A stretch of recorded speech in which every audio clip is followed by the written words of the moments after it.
Welcome to the Irresistible You podcast. This is the place to get a dose of empowerment to create the life you crave and deserve. I'm your host, Amy Beltran, and I am the CEO and founder of Irresistible University. Through my signature online coaching program, I teach women just like you how to ditch the body image issues, gain confidence, and lose the emotional weight to look and feel irresistible at any size. If you like the podcast, then you're going to love my group coaching program. If you would like to learn more about the program, including the cost, what's included, see client testimonials, and to sign up and get enrolled, please head over to irresistibleicing.com/course. The link is also in the show notes. Hey, everybody, and welcome back to the podcast. I wanted to first start off and just give my thanks and gratitude for each and every one of you that took the time to reach out to me, whether it was in a comment, whether it was in a DM, an email, what have you. Just anyone that had reached out over the last week. As a result of last week's episode and me sharing kind of what we've been going through as a family and what we're dealing with since getting Catalina's type 1 diabetes diagnosis. All of your kind words and just stories of hope, it just means so much to us as we get through this time and we learn to adapt to what is now our new normal. And so, that being said, it made me think about how I wanted to talk on the podcast today about circumstances because one of the things we talked about last week, and we talk about it quite often, honestly, is how the one thing that we know for sure in life is that at some point, more than one time usually, life is going to throw us a curveball here and there. And it's the one thing that we can count on. And I will say that when you are struggling with your weight and struggling to love yourself because you don't feel worthy because of your size, because of your weight in your body, there's this belief that you keep fueling. It's like, well, when everything dies down and the dust settles and things get better and life slows down and school's over and the job promote like the project at work is over, well then I'm going to start working on myself and then I'm going to start trying to lose the weight again. And then there's also using all the excuses of like, well, if things wouldn't have got so crazy at work, if this wouldn't have happened, if that wouldn't have happened, I'd already be where I wanted to be. And for some of you, you're hanging on to stuff that's happened years ago and acting like a victim in the sense of like, well, if these things never happened, I would have the life that I want. And so that's why I think we have to keep talking about this and we need to talk about circumstances and how every single one of us has a story. Every single one of us has some kind of struggles that we're going through. Every single one of us has, our own cross to bear. And, you see people that go through absolutely traumatic, horrific things that you can't even imagine, right? And you see some people that go through these things and they have just the best outlook on things. And the thing about it is, when we talk about circumstances in life, the circumstance just is, right? Is circumstance, if you actually look at the true definition of a circumstance, it's a fact or a condition that's connected with a relevant event or action, meaning you can't change it. You cannot change the circumstance. So when you spend your time in the place of, well, if I wouldn't have got laid off, then I could have lost all my weight. Well, if this hadn't happened to me, if I wouldn't have broken my leg, I would have been like, we can't change the circumstance. It just is what it is. It's neither good or bad. It's just the circumstance. It's the facts of the situation. But what we get to do, which so many of us don't actually realize, and I was one of those people for many years who thought, well, if something happens to me and it's like, I'm just going to like use, like, I can't see any other way to think about it. When the truth of it is, we get to decide how we think and feel about that circumstance and how we move forward. And so I want to talk about that because it's something I deeply believe in. It's something that I've changed so much in my life over the last couple of years with my Irresistible You journey. And like I said, back in the day, I mean, if I would have had kids 20 years ago in my 20s, and this would have happened in my 20s, I think that I would have a completely different outlook on how I'm handling things. And it makes all the difference in the world when we can't change the things that have happened. So it's like, where I am right now, it's like I can't take type 1 diabetes away from my daughter no matter what. I can't plead with God. I can't bargain. I can't do any of those things. And there, at this point in time in our world, there's no cure. I can't take it away from her. But what I can do is be supportive and educated and advocate for her and fight for her and guide her and empower her. I can do that, right? So, I think it's so easy to blame our circumstances on why we don't have the life that we want, or why we're not living the life we crave, or why we're not the size we want to be or the weight we want to weigh. And especially that, it's like you sometimes will look at someone who is, I'm gonna use air quotes, right? A skinny woman or a skinny person, and you think, well, their life must be perfect. She must, like, everything good happens to her, because there's some connection along the way that as long as you're skinny, as long as you're thin, then that means life is perfect. It's why you tell yourself, well, when everything gets, calms down and everything is kind of aligned and my life kind of settles down, well, then I can start working on myself and lose my weight. And please explain to me when that's ever worked in your life, because life does not go perfectly every single day, and it's not meant to, and it's not supposed to. So you've got to stop trying to live your life in this bullshit bubble of perfection, because it doesn't exist. If you can't learn how to manage your emotions, if you can't learn how to lose weight and eat in a way that's healthy and, in the bad times, you're never going to be successful, because life is going to have good, bad, and in between. And so it's like you have to learn how to navigate through all of these different waves that are going to come at you. Of course, it's why I cannot stand. I don't even know if the show is still on, but I always hated the show, The Biggest Loser. I can't stand that show because, of course, people can lose hundreds of pounds in a controlled environment. They're away from their jobs, they're away from their families, they're away from their life, they're away from their home.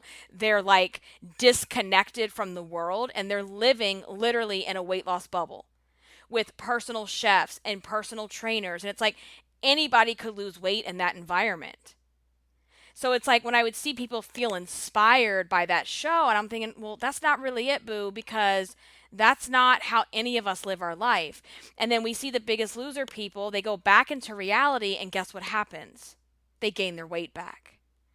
Because we cannot live in this bubble of like, everything that happens to me is going to be perfect and amazing. And if that's not happening, then I can't do this. When the reality is, we have to learn how to take better care of ourselves in terms of what we're eating, how we're speaking to ourselves, how we're thinking about ourselves, how we show up and wake up every single morning. We have to learn how to do that regardless of the circumstance that's happening right now, because it will always be something. And we saw it last year where everybody and their mama was using COVID as their excuse. And I said it before and I'll say it again. If it wouldn't have been COVID in March when everything shut down, y'all would have been using the time change, because it was right before daylight savings time. You would have been using that as your excuse because it saw it in the memories from a year ago. Okay?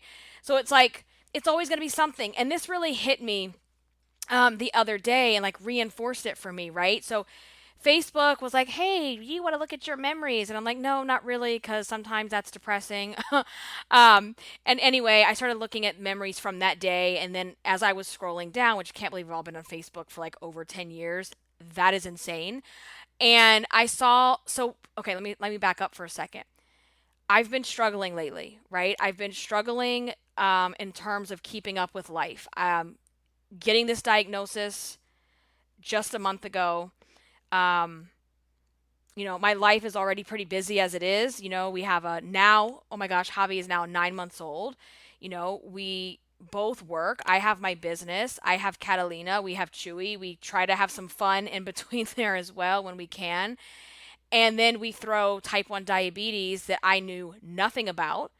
We throw that on top of the mix. And to be very honest with you, I'm currently drowning. I feel like I am drowning in life. Um, it's all consuming right now. It's starting to get better. The more educated I become on diabetes and all the different components that go into managing this, the dust is settling a little bit. But the truth of diabetes, type 1 especially, is that it never goes away. And it's not like if you keep eating this and you keep taking the insulin and you keep working on, doing X, Y, and Z, then you're going to like level out and you're going to be okay. Where I think about a type 2 person, which is why I hate the fact that these things are even both called diabetes. When you have type 2, as long as, you follow your meal plan, you exercise, you take your medication, and hopefully by doing that and those lifestyle changes, you actually, you know, kind of see the light at the end, so to speak. Not saying that's always the case, but what I'm trying to say is comparing the two things, type 1 diabetes is a constant presence. I mean, just last night, I was up in the middle of the night because Kat started dropping. She started dropping down below 60, and that's not good. So it's like it's just a constant. It's just there. It's constant, and so trying to balance my life as it is, and then adding this on top.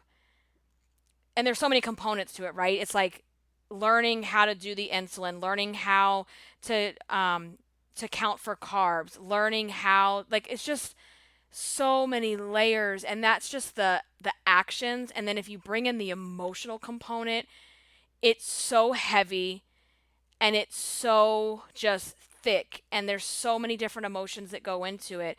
And when you have a child that becomes diabetic, it's not just the child that has it. I mean, yes, medically, yes, but it's like the whole family unit as a whole, every single one of us, it impacts us, all of us. And it's like, it's just a lot. And so lately, as we've both have gone back to work and we're getting back into our schedules and our routines and school and all the things, I have just been feeling super overwhelmed, and I feel like I just kept saying the words, like, I feel like I'm drowning in life because the things that I want to do for me personally have completely gone on the back burner, completely. That's not one of my core values. I always believe in self-care. I always believe in taking care of yourself, putting yourself first. Even when you're a parent, you have to take care of yourself. And as of lately, I've just had to do the bare minimum to get by because I'm in survival mode. And that's okay. That's okay. And I'm going to talk about that too, how certain times, certain things that are happening, you know, that's okay, right? And it just kind of had me down and out a little bit, and dealing with my own emotions around it, and the fact that I turned 40 on the 30th of July, and I'm not ready.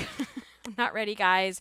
I had all these plans of kind of what I was going to do to celebrate, to get myself ready, to just feel really good in my skin, and it didn't happen. Like, I haven't even had time to do anything for myself. I'm lucky if I get dressed and take a shower. Honestly, that's kind of how the last couple weeks have gone. Like I said, not every day is like that, but I feel like I'm finally starting to get some sense of Amy again, and that feels really good. And I feel like I'm finding my sparkle again, and it's coming back. But it's going to be a long journey.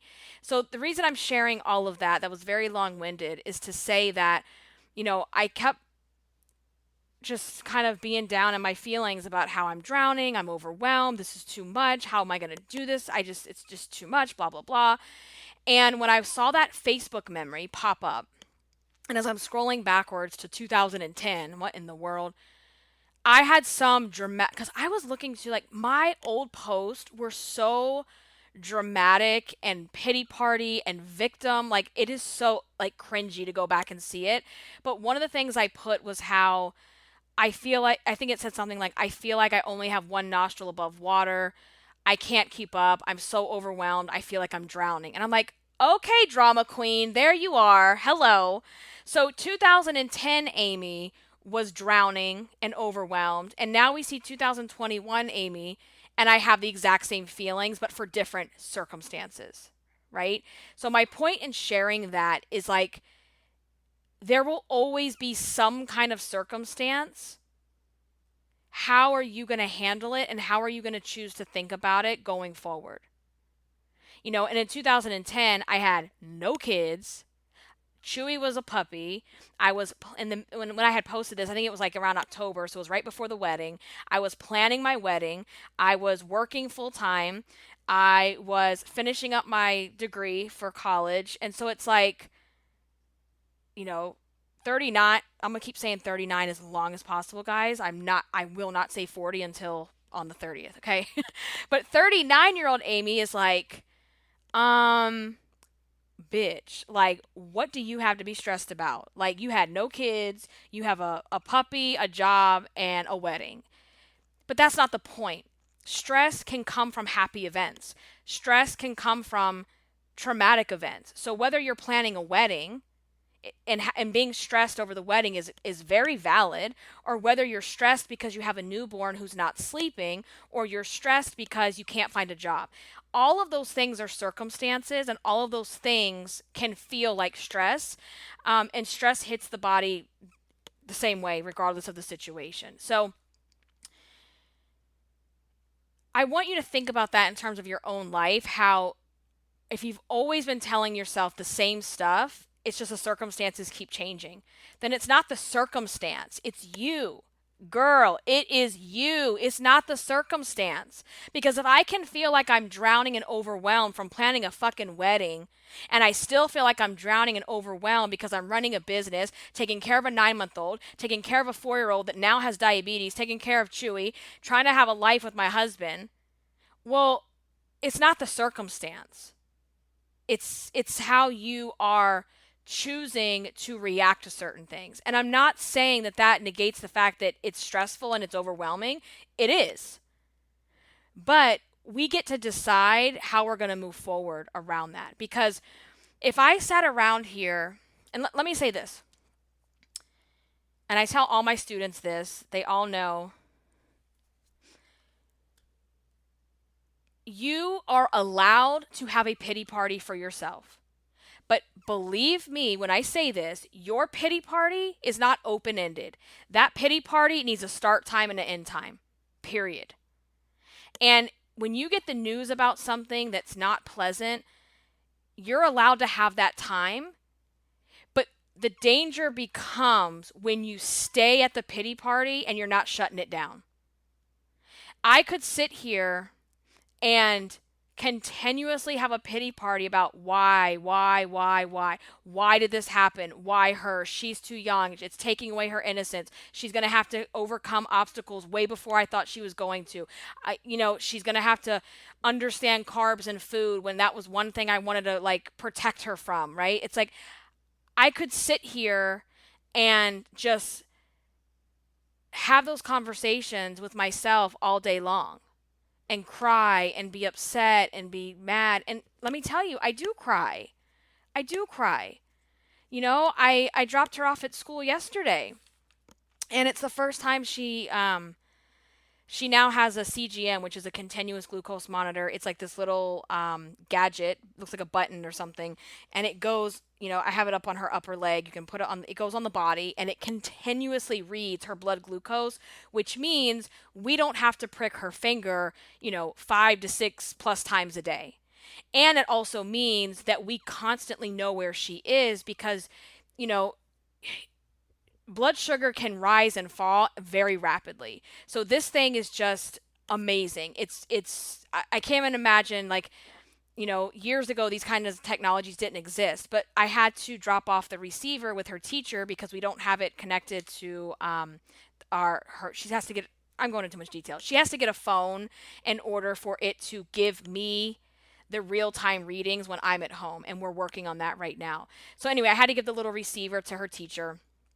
And I don't know why I walked out of school and I just burst into tears as I was walking back to my car because it just was like, I don't have, sorry guys, it's like, I'm kind of grieving the freedom, the carefreeness of just dropping my kid off at school and not worrying about their health. You know, I always worry about her when she's out of my care, but now I worry about her health in a very big way, and that I'm having to turn it over to someone else when I'm not when I'm not there. And you know, I called my mom and I just had to cry a little bit, and that's okay. But I don't sit in that pity party all day long, right? Because I don't like pity anyway, and I don't want anyone to pity me. I don't want anyone to pity her. I don't want pity from anyone. But sometimes we got to just feel what we feel instead of shoving it down and acting like it's not happening. Um, you know, and so it's not helpful for me or for you to sit there and question things that have happened that we have no control over. I have no control over the fact that she got diabetes. There is nothing that I could have done to prevent that. Right? So think about in your own life, whatever challenge you're going through right now, whatever circumstance you're in, there's nothing that you could have done to change that. It just happened. And so we have to start adapting, and we have to that's the only way you're going to move forward. It's the only way you're going to move forward. And so it's like um I tell my daughter this all the time. I tell her this all the time because just last night, like, she's been kicking ass, and but then last night, out of nowhere, as we're starting to go to bed, she's like, "Mommy, I don't want diabetes anymore." And she asks me, "Am I gonna have?" Because we were talking about, she's always talked about she wants to be a baby doctor when she grows up. That's what she calls it.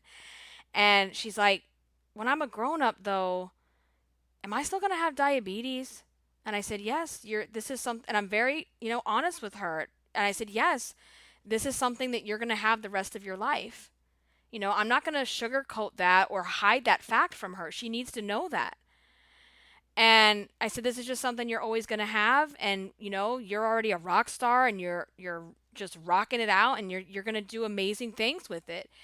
And when she hears that it's forever like that, she kind of had a moment, and she got upset, and then she's like, "I don't want diabetes anymore. It's yucky. I don't like this." And she just kind of got in her feelings like that. Um and I don't even know where I was going with that, guys. I'm kind of like all over the place. But what I tell her, and I always tell her this, there's two ways we get to look at this. You have diabetes. It just is. It just happened. And she'll ask me, "Why did it happen?" I said, "It just does. There's no rhyme or reason to it." I said, "It's the same reason why some people have black hair, some people have blonde hair, some people have white skin, some people have brown skin. It just is. We don't get a say or a choice. None of us got a say or a choice how we were born, right?" And so things like with type 1 diabetes, we don't get a say in that. It just happens. But I tell her, it's happened, and we have two ways to look at it. Number one, we get to be upset and sad and mad and fight it and just constantly, make it hard on ourselves. Or we get to make the best of it. And so, like, we were looking on Etsy, they have all these like stickers and fun things for your CGMs and your insulin pumps, like all these fun little stickers and things that you can buy and I said, "This is how we make it fun." On her level. It's like, we have diabetes, we can't change that, but if we're going to have diabetes, we're going to at least rock the shit out of it, and we're going to make it fun. And we're going to put all the glitter and flowers and shit and unicorns all over the things and make these ugly medical devices, like, we're going to make them our bitch, okay? I don't tell her this. I'm telling y'all this. But that's my attitude about life. It's like, I can't change it. Obviously as a parent, if there was such a thing as a pancreatic transplant, I would do it in a heartbeat. 100%. But I can't. And so it is not helpful to myself and my own personal mental health. And it is sure as hell not helpful to Kat for me to like be the lead of the pity party for her. I refuse. I will not do that.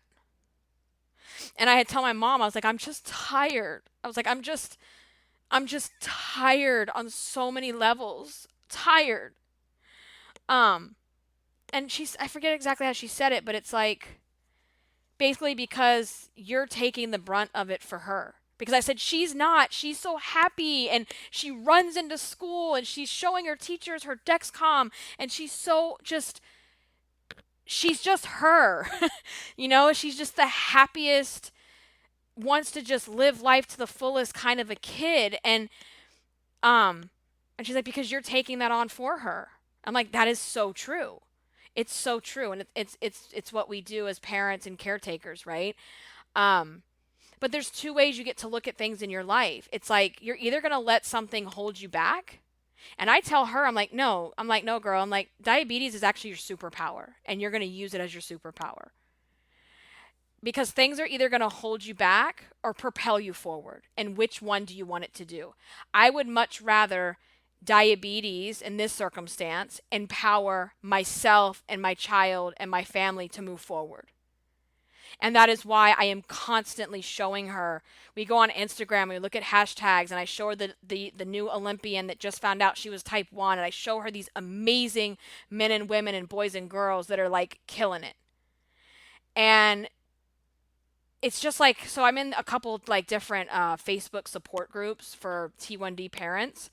And there's this one group, and it's just the vibe in that group is so negative and doom and gloom and just awful.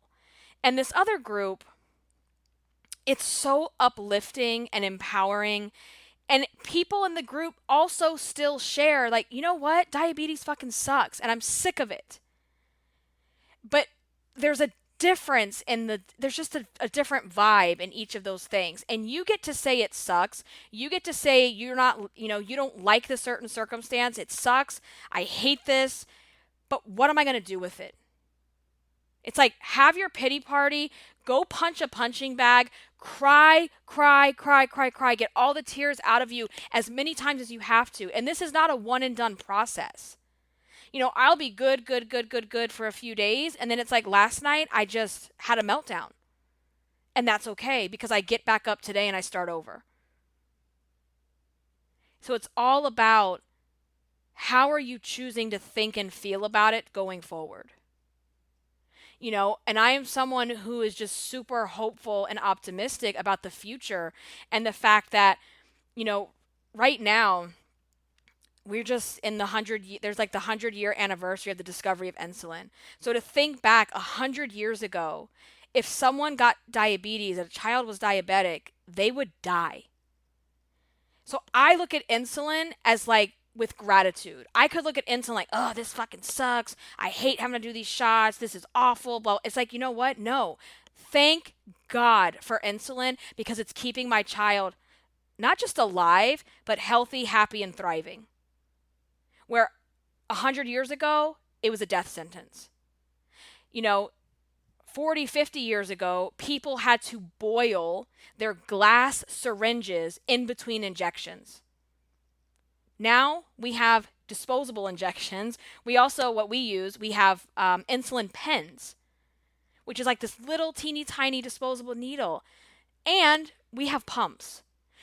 We have a tubeless wireless pump that sticks on her leg that is like coming in the next couple weeks. And so it's like, we could look at it like, oh, this sucks. But it's like, you know what? I am so hopeful and grateful for the medicine, the science, the technology of how far things have come. And I know that only means the future is even brighter for my child. Because the things that are coming down the road are going to be even smaller, even more streamlined. And I hold it in my heart that there's going to be a cure in her lifetime. And where things take her as she's a teenager and adult, it's endless. So that's how I choose to look at things. Because when you tell me I can't do something, you better believe I'm going to do it. I have always been that way. You cannot tell me, well, this happens. It's like, no. Um, and so it's just, you have to change how you perceive and look at things and the story that you're telling yourself. The story is like, my personal example here is like, okay, yeah, you know what? Diabetes sucks. And I wish my kid never had it. I wish no kid ever got this. But they do. And she did. So what can I do to be a leader and a boss ass bitch to pull us through this? And the way that I get through things, guys, is I take back my power. I don't stay in the pity party. I don't stay in the victim mindset. I say, okay, educate me. Education to me is one of the most empowering things you can do. It's probably why I've worked in training and development now since the early 2000s, because it's just, knowledge really is power. It is. So it's like, I'm going to educate myself on every single thing. I'm going to be on the cusp of seeing what's coming out. What are the new technologies? How can I tweak her sugars? How can I learn how to manipulate the food in such a way that she doesn't spike and drop? And I'm learning all of that right now, which is why, yes, I do feel overwhelmed because I have a lot on my plate. But knowledge, to sit here and be so scared to look at anything or read anything or just accept whatever the doctor tells me to do. I don't accept shit from anybody. Right? Like, I'm not one of those people who they say, okay, here you go, just do X, Y, and Z. And I'm like, well, wait a second. You forgot about A, B, and C, and how come this part is it? Like, I will harass the crap out of her endo's office. I don't give a shit. Because I'm going to advocate for my child, because who else is going to do it? Who else is going to do it for her? Right? And so that's how I choose to handle hard news. That is how I choose to move through hard things. And I also want you to take comfort in that whatever you're going through right now, yes, it feels overwhelming. Yes, it feels like you are about to break under the pressure. It feels like you are never, ever going to be yourself again. I might be talking to myself right now. And you feel like you're never going to have fun again, or you're never going to have your life back. And that's because you're just in the thing right now. You're in the jar.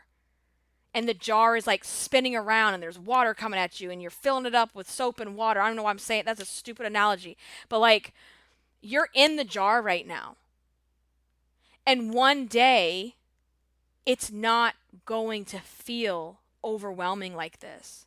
One day, it's not going to be this all-consuming thing that you're all going through.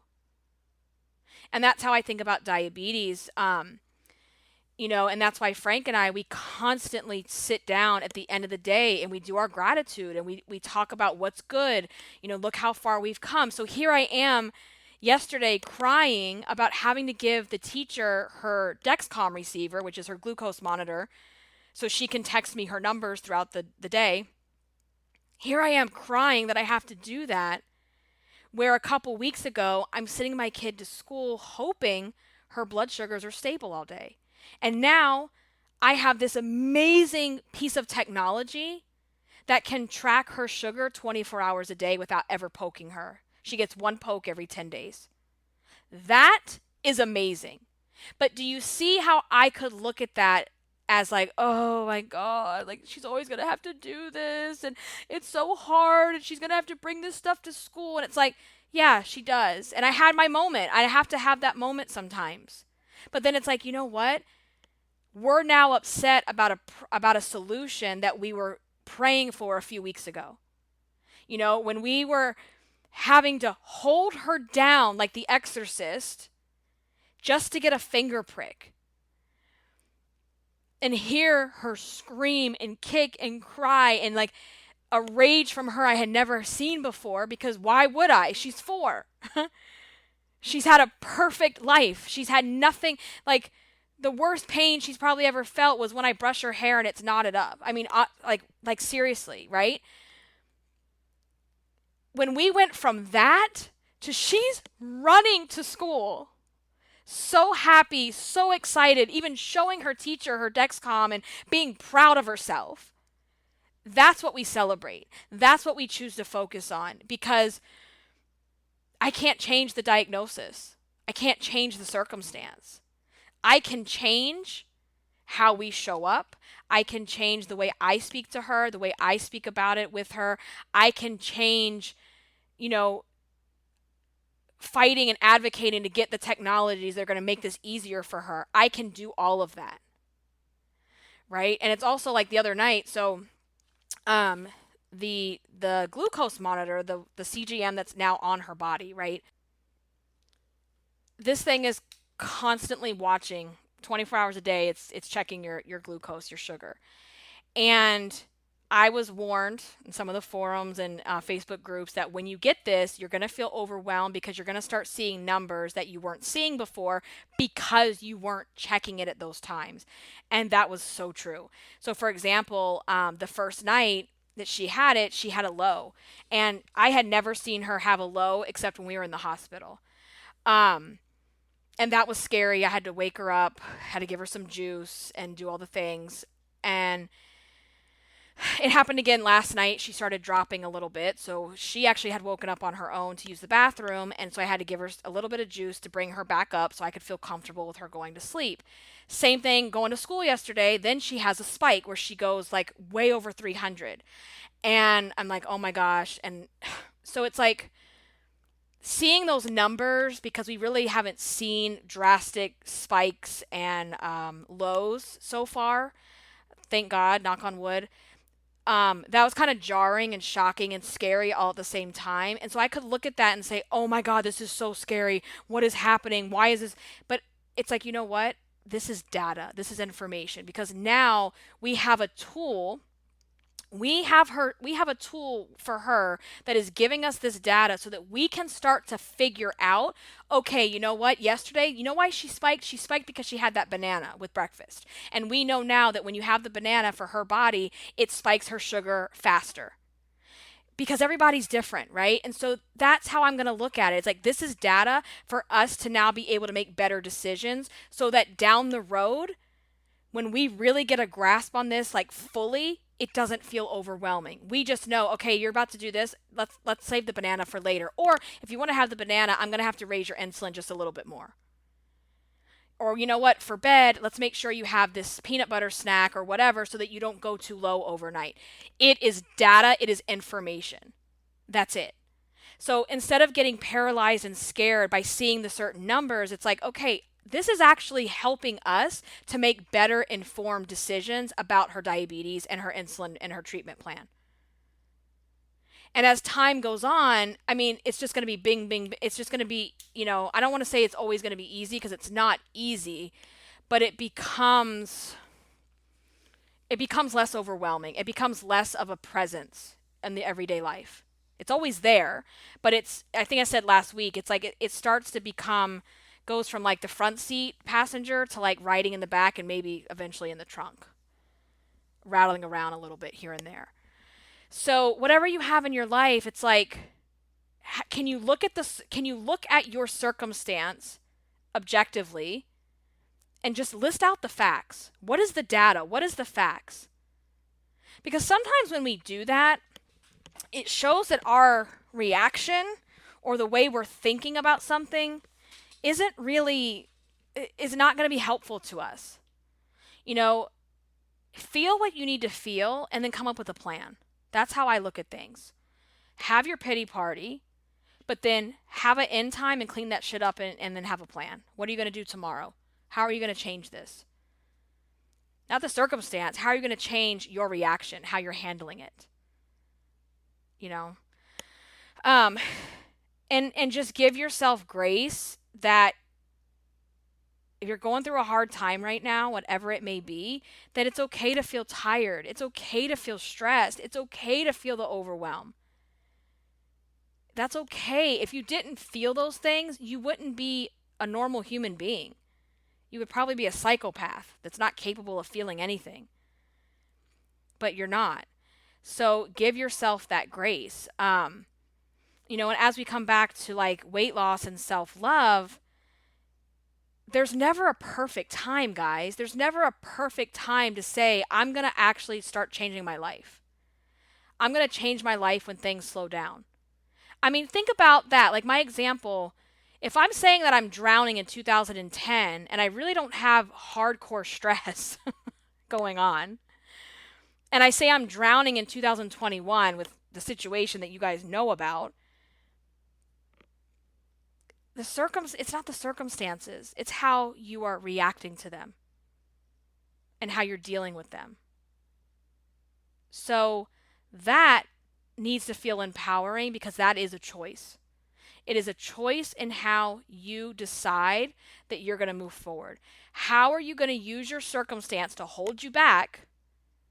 Or how are you going to use your circumstance to empower you forward? That's up to you. Let's continue this discussion over in the free Facebook group. If you're not a member, please request to join. It's absolutely free. Just type in Irresistible You Podcast in your Facebook search bar, go under the groups tab, and you should see it there. Request to join. Fill out the questions so that we know you're not a psycho. We will get you all approved and in the group, and we're going to continue this discussion there. You can also chat with me, see more of my personal life behind the scenes over on Instagram at Irresistible Icing. And I need your support. If this podcast is helping you in any kind of way, I would love if you head over to iTunes and leave a rating and review. That is how you can support this podcast, because the more ratings, the more reviews that get put out there, it pushes Irresistible You to the top of the list.